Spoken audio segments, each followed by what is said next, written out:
Bonjour les historiens en herbe, aujourd'hui je vous retrouve pour vous parler de la première croisade qui a lieu entre 1096 et 1099. D'où vient cette idée de croisade? Qu'est-ce qu'une croisade? C'est une guerre sainte, un pèlerinage armé qui se donne pour but la délivrance de Jérusalem entre le XIe et le XIIIe siècle. Donc c'est cette idée d'aller délivrer Jérusalem et les chrétiens d'Orient qui va dominer. Pourquoi libérer Jérusalem? Si on se replace un peu dans le contexte, Jérusalem est à cette époque une ville qui se situe au milieu du monde musulman, une ville sainte pour les musulmans, mais c'est aussi en parallèle une ville sainte pour les chrétiens, car pour les chrétiens se trouve là-bas le tombeau du Christ. Donc c'est un lieu de pèlerinage vers lequel se rendent de nombreux chrétiens depuis le 5e siècle.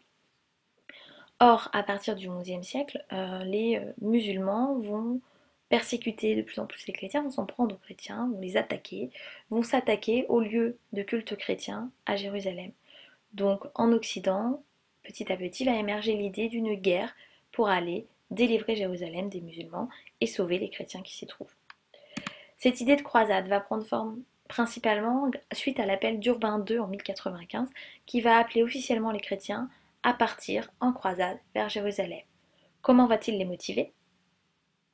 Il va leur dire, je vous lis l'extrait, ensuite on va l'expliquer, à tous ceux qui partiront et qui mourront en route, que ce soit sur terre ou sur mer, ou qui perdront la vie en combattant les païens, la rémission de leurs péchés leur sera accordée. Ici, Urbain II dit simplement aux chrétiens que tous ceux qui partiront au pèlerinage à Jérusalem se verront accorder leur place au paradis. On a vu l'importance du jugement dernier pour les chrétiens à cette époque.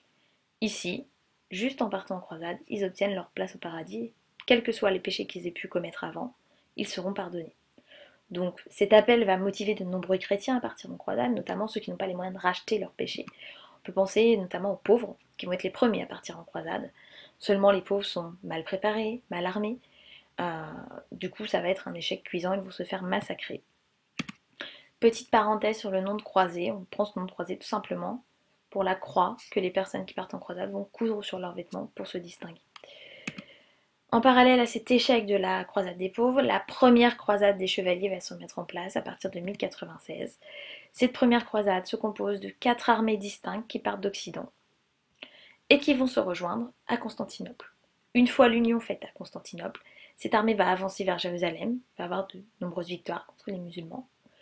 Les musulmans vont se retrancher dans Jérusalem, ville devant laquelle les chrétiens arrivent en 1099. Le siège de Jérusalem va se mettre en place.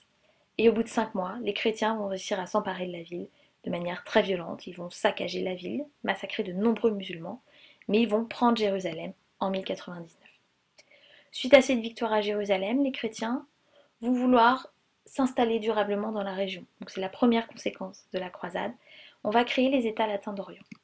Les États latins d'Orient, c'est 4 royaumes qu'on va créer pour assurer la sécurité du trajet des pèlerins vers Jérusalem et assurer la paix des chrétiens qui vivent dans cette région. Les musulmans, bien entendu, ne vont pas être en accord avec la création de ces États et vont attaquer régulièrement ces États qui vont devoir se défendre. Pour ça, on va mettre en place 7 autres croisades en Orient jusqu'à la fin du XIIIe siècle. Ce ne sera pas suffisant, ces États sont trop éloignés de l'Occident et sont trop isolés pour être au milieu du monde musulman pour être défendus. La ville de Jérusalem est reprise dès 1187 et les États latins d'Orient disparaissent définitivement à la fin du XIIIe siècle.